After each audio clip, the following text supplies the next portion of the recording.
That's all. Sir Ayesha, कहिए sir, क्या बात है? वो मुझे तुमसे कुछ पूछना था। हाँ पूछिए। शायद तुम ये शादी किसी दबाव में तो नहीं कर रही हो ना? नहीं सर, आपको ऐसा क्यों लग रहा है? मुझे इसलिए ऐसा लग रहा है क्योंकि तुम्हारे सारे फैसले, तुम्हारी बातें मुझे तुम्हारे नहीं लग रहे हैं। ऐसा लगता है कोई जबरदस्ती तुमसे। नहीं सर, ऐसा ऐसा कुछ भी नहीं है। श्रेया, तुम मुझे बताना नहीं चाहती हो तो ये अलग बात है, पर कुछ तो है जो तुम्हें मजबूर कर रही है शादी करने के लिए। और मैं तुम्हारे हर फैसले की इज्जत करता हूं। बस मैं ये जानना चाहता था कि तुम ये शादी अपने खुशी से कर रही हो, ना कि किसी के दबाव में आके। एक दोस्त होने का इतना हक तो बनता है मेरा, इसलिए पूछा। कोई बात नहीं, तुम खुश हो तो मैं खुश हूं।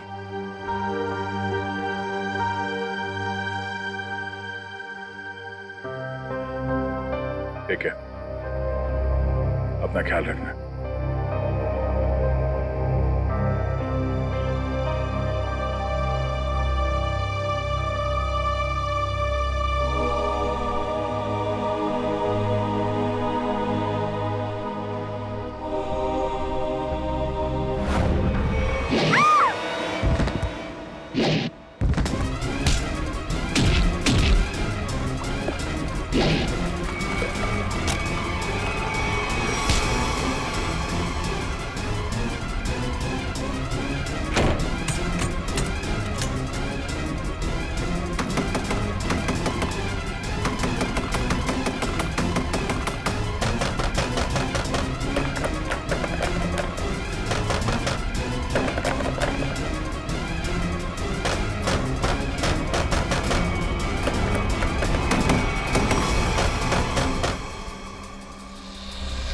नहीं सर, मैं उसका चेहरा नहीं देख पाई।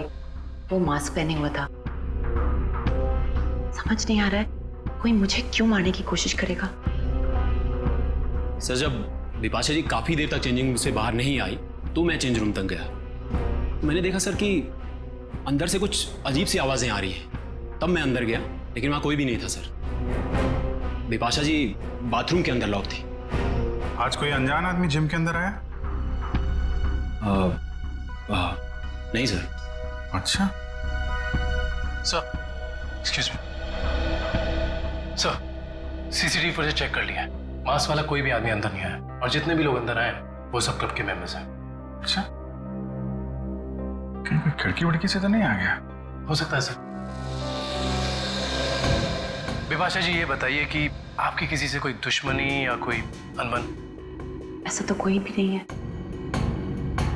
कुछ तो है बिपाशा जी, वरना कोई आपको क्यों मारना चाहेगा? अच्छा, याद कीजिए, आपके साथ हाल फिलहाल में कोई अजीब घटना घटी हो? हाँ, कल रात को जब मैं शूटिंग से लौट रही थी तो मुझे 2 लोग दिखे थे एक एक्सीडेंट हुई गाड़ी के पास। मैंने गाड़ी रोक के उन्हें हेल्प करने की कोशिश की। क्या कुछ मदद चाहिए? हमें कोई मदद नहीं चाहिए। लेकिन उन लोगों ने मदद लेने से साफ इनकार कर दिया।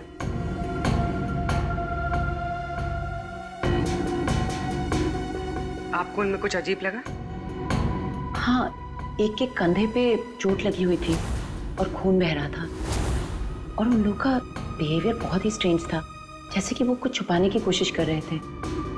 और हाँ, डिक्की के पास कुछ लगा हुआ था, शायद खून। खून? मतलब कोई गुनाह छिपाने की कोशिश कर रहे थे वो लोग। उन्होंने आपको देख लिया और उन्हें लगा कि आप गवाह बन सकती हैं, इसलिए आपके पीछे पड़े हुए हैं वो लोग। वो दोनों दिखने में कैसे थे? बहुत रात हो चुकी थी और वहाँ ज़्यादा देर रुकना मुझे ठीक नहीं लगा। मैं ठीक तरह से आपको बता नहीं पाऊंगी कि वो लोग कैसे दिखने में थे, ठीक है, अब हम आपके पास एक स्केच आर्टिस्ट भेज देंगे।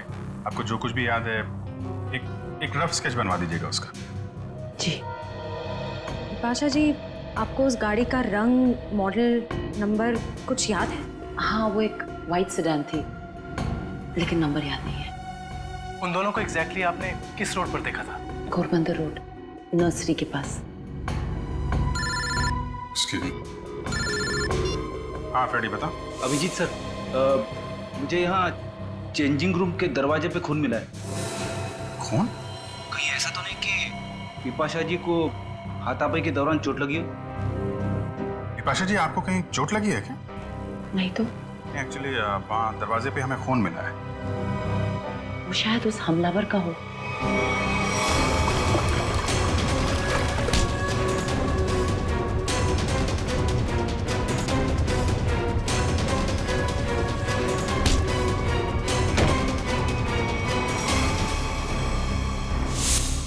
फ्रेडी, उस खून का सैंपल ले लो और फॉरेंसिक भेज दो।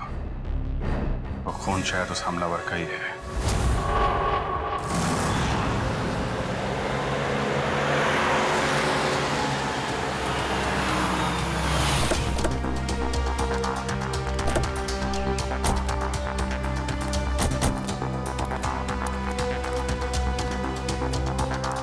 तो तुम्हारी गाड़ी यहीं पर रुकी थी? जी साहब। फिर क्या हुआ? साहब काफी अंधेरा था। हाँ। मैं तो गाड़ी रोकता नहीं, पर बिपाशा मैम के कहने पर रुकना पड़ा। वो दोनों कहाँ पे थे?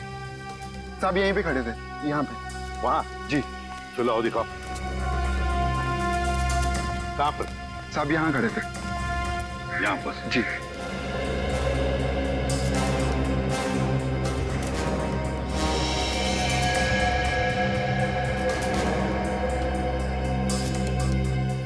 इंजन में लगता है सर, लगता है गाड़ी खराब है। गाड़ी खराब थी क्या? जी सर। तो फिर उन लोगों ने गाड़ी किसी भी तरह से यहाँ से हटाई हो, लेकर गए होंगे वो।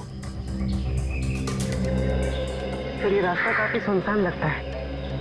हो सकता है आसपास से कोई मैकेनिक आया हो। हाँ, पूर्वी हो सकता है, या फिर कोई टोइंग वैन मंगवाई हो गाड़ी ले जाने के लिए। एक काम करो, पता लगाओ आसपास कोई गराज या फिर ऑटोमोबाइल मैकेनिक या फिर टोइंग वैन वाला है क्या।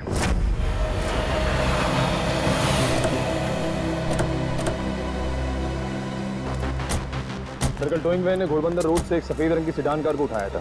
कहाँ है गाड़ी? सर ये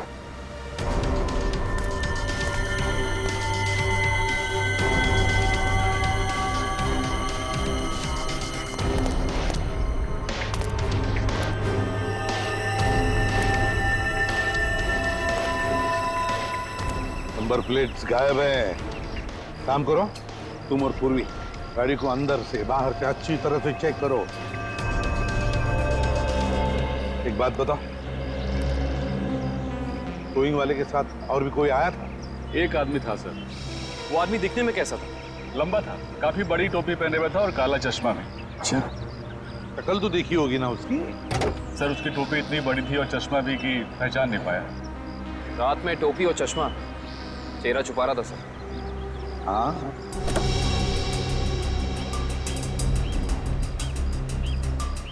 एक बात बताओ, ये गाड़ी जब स्क्रैप करने के लिए तुम्हारे पास आती है तो उसके पेपर्स वगैरह चेक किए थे तुमने? सर ज्यादातर उसके ऑनर्स ही आते हैं, इसलिए जरूरत महसूस नहीं होगी। जरूरत महसूस नहीं पड़ी है? गाड़ी के पेपर चेक नहीं किए? आरटीओ को इन्फॉर्म करना पड़ता है, आरटीओ की परमिशन लेनी पड़ती है। ये सब कुछ भी नहीं किया तुमने। इस तरह से काम करते हो तुम? गलती हो गई। गलती नहीं, जुर्म किया है तूने, समझे? Sorry sir. सॉरी सर, गलती हो गई। सर सर गाड़ी में पेपर नहीं है और केसी नंबर भी बुरज के निकाल दिया गया है। ये लो, पेपर्स नहीं, केसी नंबर नहीं। सर, हाँ पूर्वी? सर अंदर ये टिश्यू पेपर मिला है, इस पर किसी होटल का नाम लिखा है, होटल ग्रीन पैलेस।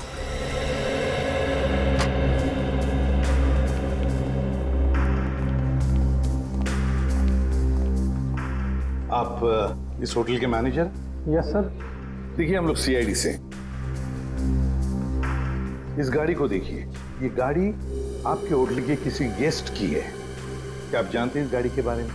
ये गाड़ी तो हमारे गेस्ट मिस्टर आनंद की है। क्या हुआ सर इन्हें? एक्चुअली हमें आनंद के बारे में थोड़ी जानकारी चाहिए थी आपसे। हाँ हाँ सर, पूछिए। ये आनंद जी पिछली बार आपके होटल में कब ठहरे थे?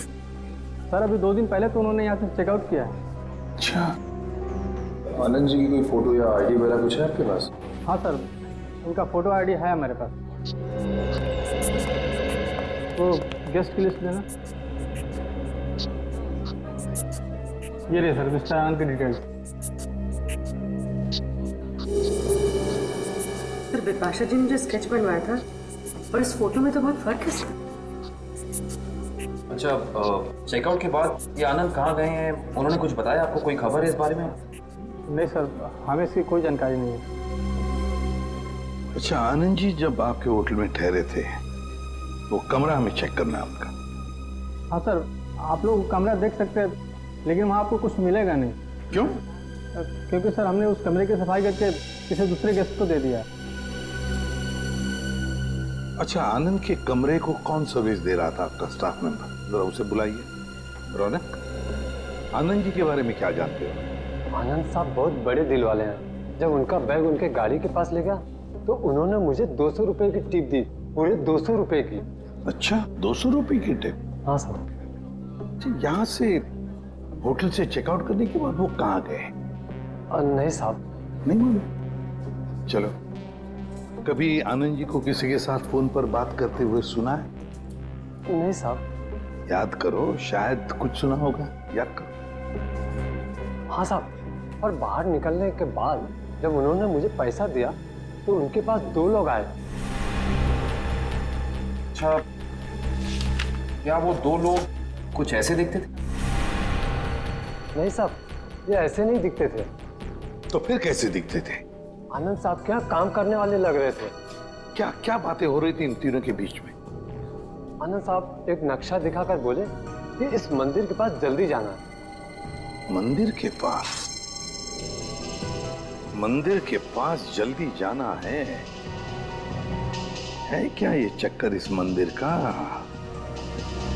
कौन सा मंदिर है ये?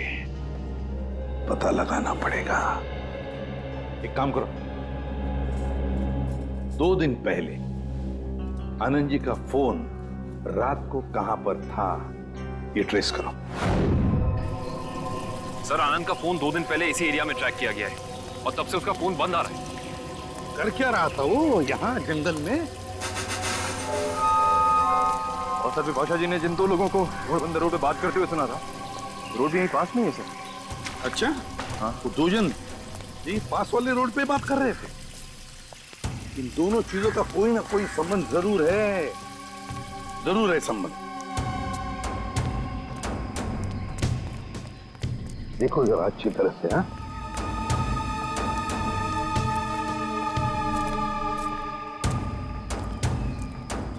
सर अनिकेत, सर यहाँ मिट्टी जमीन से काफी नरम और मुलायम है। हाँ,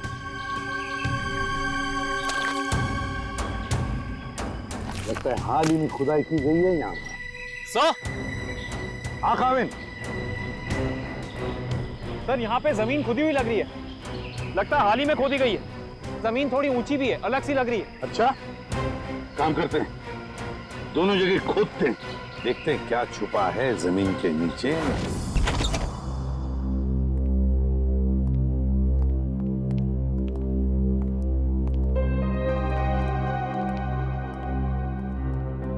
अरे वाह सर, आनंद का घर काफी अमीर आदमी का लग रहा है। और मुजरिम भी है।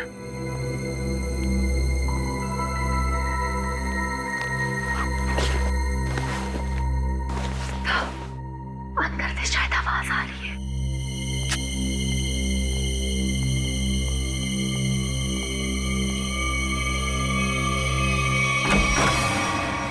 हिलना मत।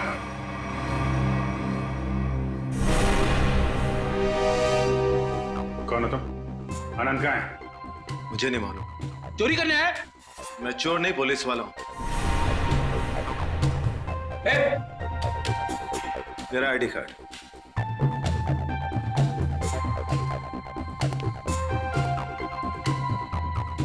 सर, इंस्पेक्टर विशाल। जी, आप लोग कौन हैं? CID मुंबई। सर, तो इंस्पेक्टर विशाल यहाँ क्या करने आए थे? क्या चल रहा है यहाँ पे? सर मैं उन 2 अपराधियों की तलाश में आया हूँ जिन्हें आनंद ने चोरी का कॉन्ट्रैक्ट दिया था। उनकी फोटो है तुम्हारे पास? नहीं सर, वो दोनों अपना भेष बदलकर अलग अलग शहरों में लूटपाट और खून खराबा करते हैं। कुछ मिला आपको यहाँ पे? नहीं सर, मैं ढूंढना शुरू ही किया था कि आप लोग आ गए। ठीक है, छान मारो पूरा घर।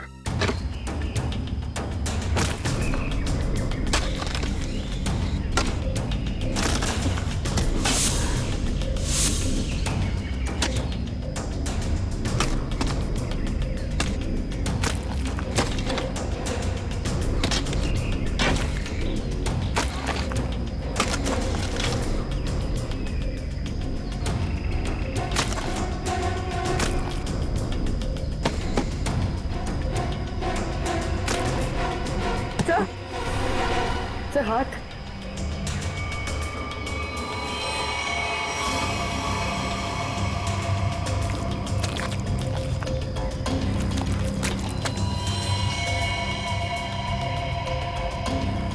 माय गॉड, ना तो 2 लाशें। सर, सब जगह देख लिया, कुछ नहीं मिला।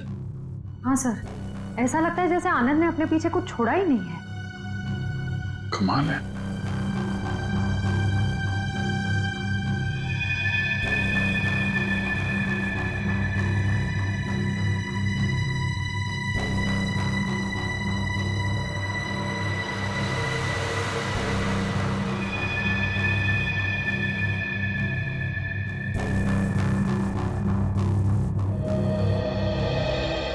क्या फेरी, ये पेड़ जमीन से ऊपर की तरफ उगते हैं कि नीचे की तरफ?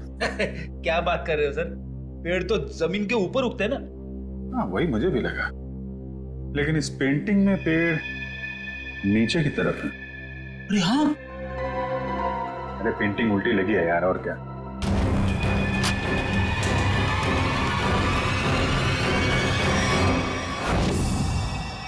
ये देखिए, पैराडाइज आर्ट गैलरी का ब्लूप्रिंट। ये सब आर्टिफैक्ट्स की फोटोग्राफ है।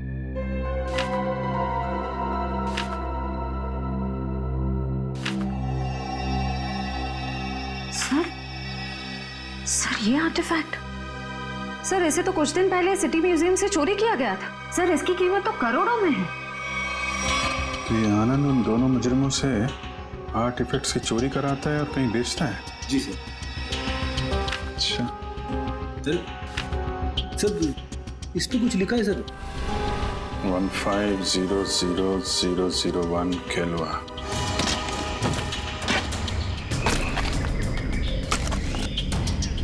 एक मिनट निकल, रुक जा।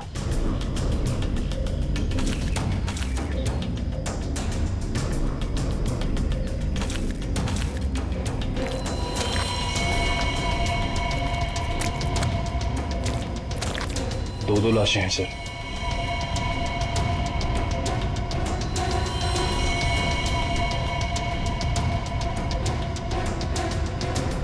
ये तो आनंद है।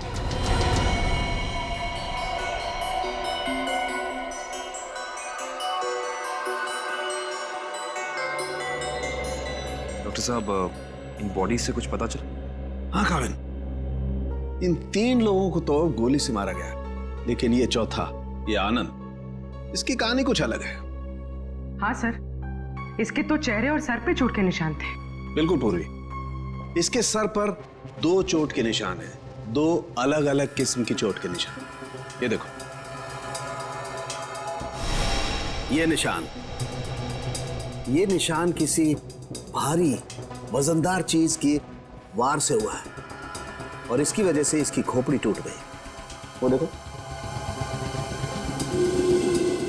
और ये जो दूसरा घाव जो इसके सर के अंदर तक हुआ है, वो किसी नुकीली चीज से किया गया है, शायद किसी कुल्हाड़ी से। इसका मतलब आनंद के सर पे 2 अलग अलग हथियारों से वार किया गया है। राइट शेर, 2 अलग अलग हथियारों से वार एक ही वक्त पे इसका मतलब हो सकता है वार करने वाले भी दो अलग अलग लोग हों। सर एक बात समझ में नहीं आ रही है, अगर खूनी इन तीनों को गोली से मार सकता था तो आनंद को, सर आनंद को इस तरह मारने की वजह टॉर्चर तो नहीं है? इसका मतलब एक बात तो तय है सर कि आनंद की इन दोनों हमलावरों से कोई गहरी दुश्मनी होगी, वरना कोई किसी को इतना दर्द देकर क्यों मारेगा इतनी बेरहमी से? सर उस बेलबॉय ने इन दो आदमियों को पहचान लिया था, ये आनंद के साथ ही थे। और ये चौथा आदमी शायद इन लोगों से मिलने जंगल में गया था किसी काम से। और इतना ही नहीं सर, उन्होंने आनंद को मारा और उसकी गाड़ी भी लेके भाग गए। अच्छा, जिम के चेंजिंग रूम में जो खून मिला था उससे कुछ पता चला? नहीं काविन, वो सैंपल्स हमारे रिकॉर्ड में किसी से मैच नहीं होते। लेकिन बिपाशा को जिस आदमी ने मारा था, जिसने हमला किया था, उसे एक खास किस्म की बीमारी है जो हमारे देश में बहुत कम गिने चुने लोगों को होती है। कौन सी बीमारी सर? इस बीमारी का नाम है वाइटलाइटिसिस। सर इस बीमारी में क्या होता है? इस बीमारी में इंसान की मसल्स में एक अजीब किस्म का डिसऑर्डर पैदा हो जाता है। उसकी मसल्स लूज पड़ने लगती है, कहीं भी किसी भी जगह अचानक उसकी मसल्स में झटका आना शुरू हो जाता है। और इस बीमारी को पूरी तरह ठीक करने का इलाज अभी तक डेवलप नहीं हुआ है। लेकिन इस बीमारी के असर को कम करने का इलाज जरूर है, और वो इलाज हमारे शहर में सिर्फ 2 अस्पतालों में होता है। फिर तो इन दोनों हॉस्पिटल्स में जाकर चेक करना पड़ेगा। हो ना हो ये हमलावर वहां अपना इलाज कराने जरूर आता होगा। सर ये भुवन नाम का आदमी सिटी हॉस्पिटल में विटालिसिस का इलाज करवा रहा है, और जैसा कि बिपाशा ने बताया था कि हमला करने वाले की कद-काठी कैसी है, इसकी कद-काठी भी बिल्कुल वैसी है। और सबसे खास बात, पैसे की कमी होने के कारण कुछ महीने पहले अपने इलाज रुकवा दिया था इसने, लेकिन अचानक पता नहीं कहां से पैसा आ गया कि फिर इलाज शुरू कर दिया। किसी ने फोन को पैसे दिए थे बिपाशा पर हमला करने के।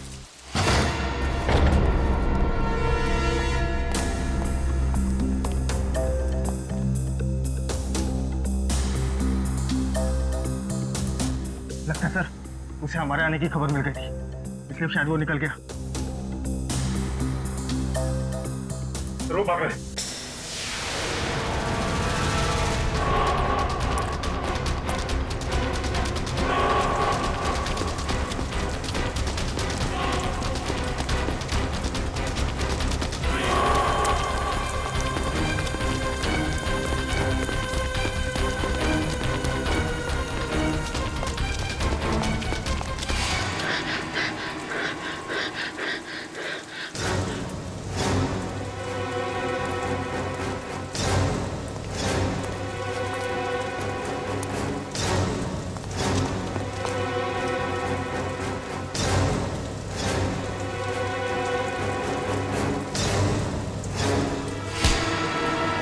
सब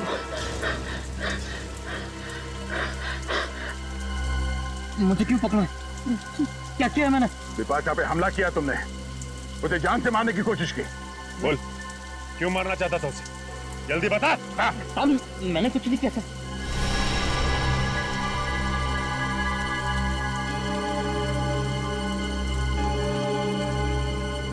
बताता हूँ साहब, बताता हूँ। बता। साहब मुझे पैसों की बहुत जरूरत थी, उन दोनों ने मुझे कहा बिपाशा पर हमला करने के लिए था। इस वक्त वो दोनों कहाँ मिलेंगे? मुझे कुछ नहीं मालूम साहब, कहाँ रहते कैसे दिखते कुछ नहीं पता था मुझे उनके बारे में। इनके लिए काम करता है, उनके बारे में कुछ नहीं जानता तू? सच कह रहा साहब, 2 बार वो मुझसे मिले और दोनों बार उनके चेहरे ढके हुए थे साहब, छिपा के रखे हुए थे उन्होंने। तो ऐसे बच नहीं सकता है। का नाम, फोन नंबर या पता कुछ तो बताना पड़ेगा, वरना हम तेरी क्या हालत करेंगे ये सोच भी नहीं सकता। समझा? सामने सच कह रहा हूँ साहब।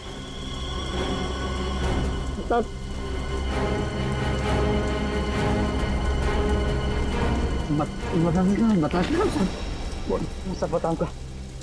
उनमें से एक का नाम चीका है। चीका? और बता।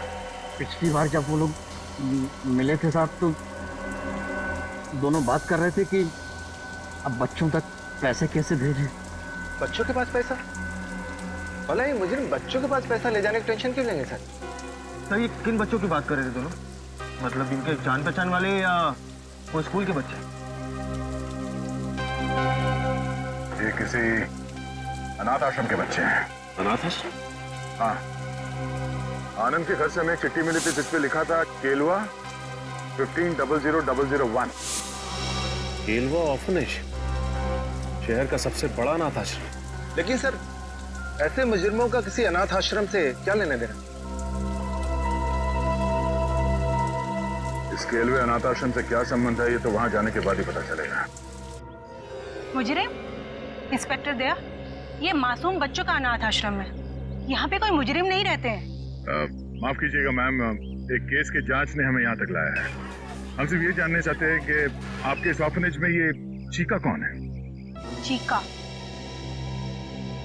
हाँ, एक बच्चा रहता था यहाँ पे, चीका नाम का। लेकिन 10 साल हो गए उसको ये अनाथ आश्रम छोड़कर गए हुए। अच्छा, 10 साल पहले आश्रम छोड़कर चला गया था? जी। अच्छा, इस चीका के बारे में और कुछ बता सकती हैं आप हमें? जी हाँ, उसका नाम मोहन था, बहुत ही प्यारा बच्चा था और हम सब उसको प्यार से चीका बुलाते थे।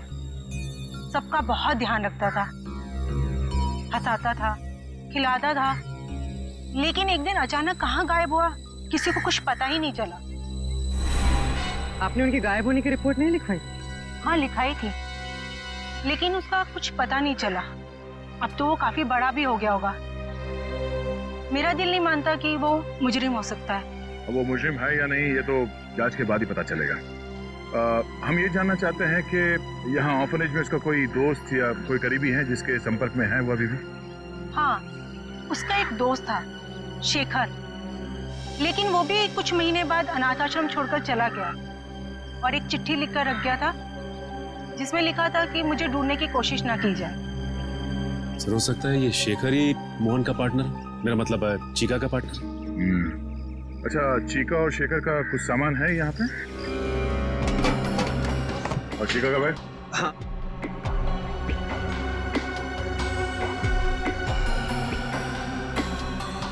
ये चीका का है।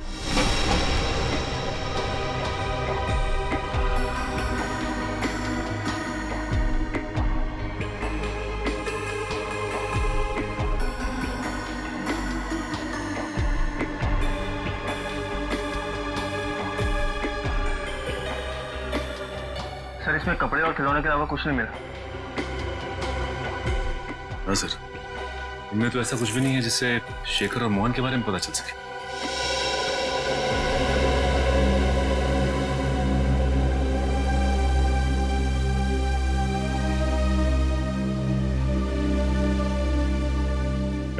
Thank you. ये क्या लगा तुम्हें? खून कैसे है? हाँ? वो कुछ नहीं, एक छोटी सी चोट लगी थी। सर, यही सवाल मैं इससे पूछ रही हूँ, पर ये कुछ जवाब ही नहीं दे रहा है। जल्दी बताओ रमेश, क्या हुआ? कुछ नहीं सर, वो बस ऐसे ही छोटी सी चोट लग गई थी। सर, 2 दिन पहले जब ये रात को बाहर से आया था तो इसके हाथ से खून बह रहा था, पर इसने कुछ जवाब नहीं दिया। सर, बिपाशा जी ने 2 दिन पहले रात को जिस आदमी को देखा था उसके हाथ पे भी चोट का निशान था। हाँ सर, ये केलवा अनाथ आश्रम और इसके हाथ पे लगी चोट, ये कोई इत्तेफाक नहीं हो सकता। Thank you very much madam, आपने हमारी इतनी मदद की। लगता है हम लोग गलत थे। और हाँ, थैंक यू चिका। Okay sir.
कंधे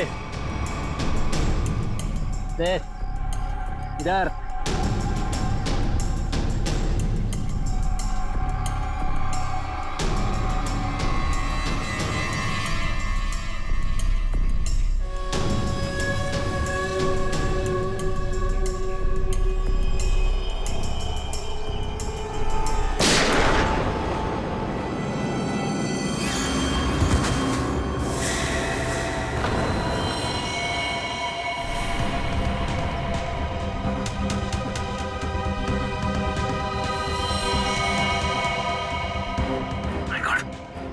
तो मर चुका है सर। मर चुका है? ये क्या किया तुमने?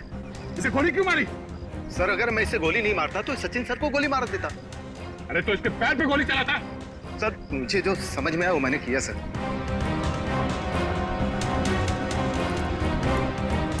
सर ये मोहन तो चला गया, अब कैसे पता चलेगा कि शेखर कौन है और कहाँ है इसका पार्टनर?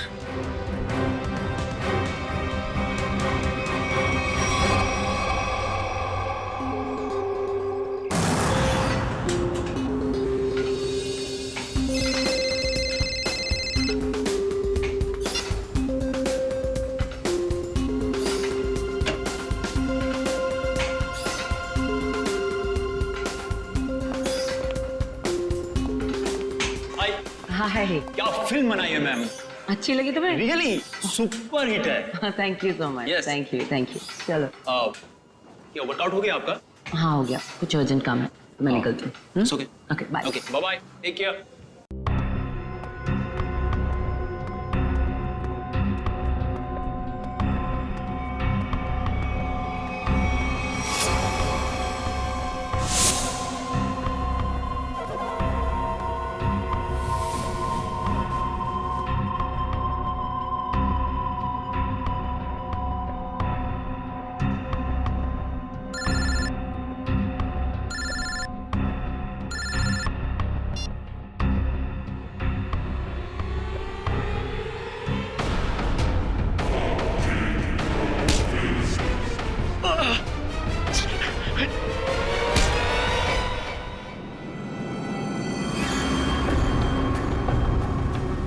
क्यों मारना चाहता तू विपाशा को? तू सर अगर मैंने उसे नहीं मारा तो सर वो लोग मुझे मार देंगे सर। ये देखिए सर, ये देखिए sir.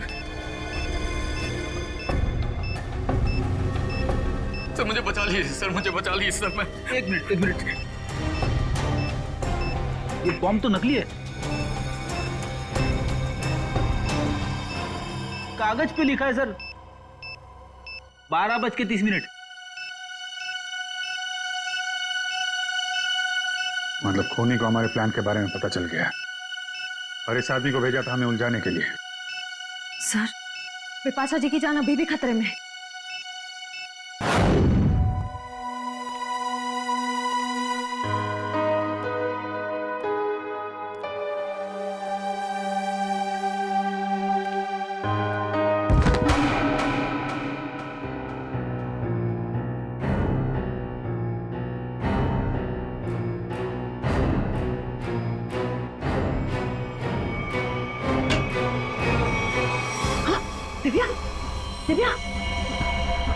Divya oh my God, Divya क्या हुआ विपाशा जी? और इसे क्या हुआ? किसी ने इस पे हमला किया है। एक काम करते हैं, हम इसे अंदर लेके जाते हैं, क्या पता हमलावर इधर ही हो कहीं पे। हाँ चलो।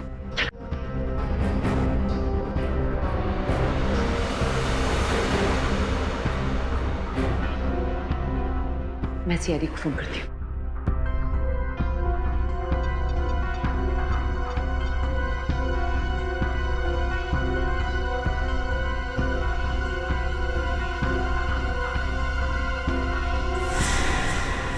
खूनी कोई औरत भी तो हो सकती है।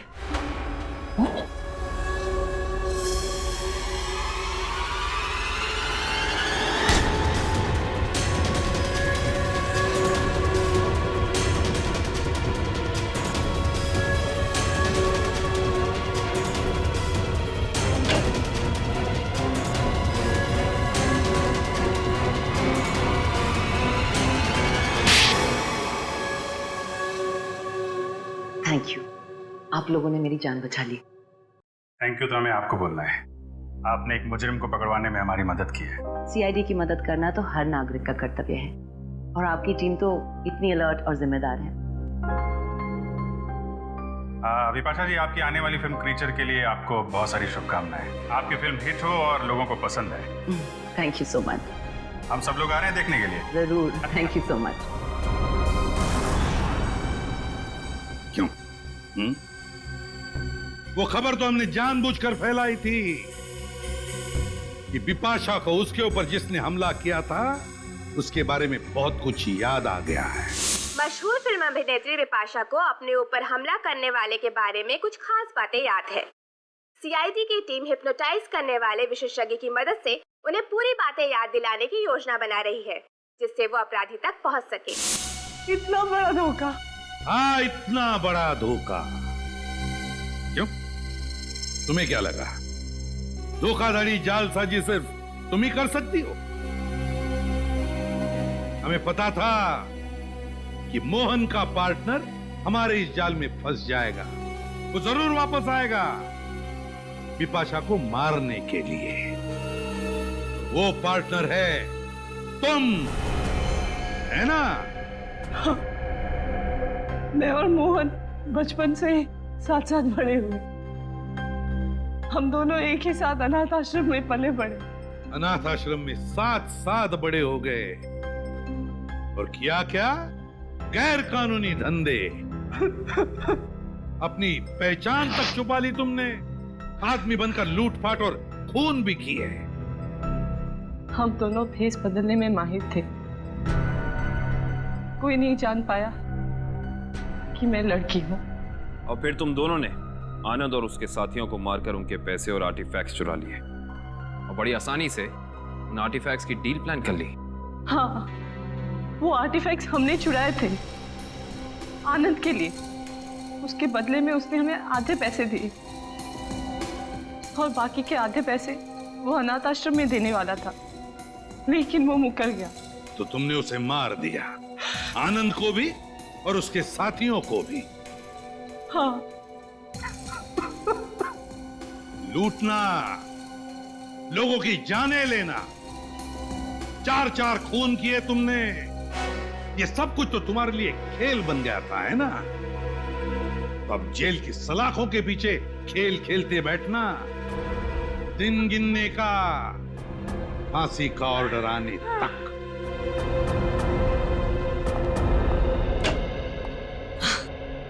ये लो, आ गई मेरी प्यारी बेटी और हमारी होने वाली बहू। आओ बेटा, हम तुम्हारा इंतजार कर रहे थे। हाय सिद्धार्थ। हेलो। नमस्ते आंटी जी। अरे बेटी, भला कोई ऐसे नमस्ते करता है अपने होने वाली सास को? जाओ, पैर छूकर उनके आशीर्वाद ले लो, जाओ। अरे अरे, ठीक है बेटा, तुम अभी भी ड्यूटी से आई हो ना, थक गई होगी। तुम जाओ, मुंह हाथ धो के आओ।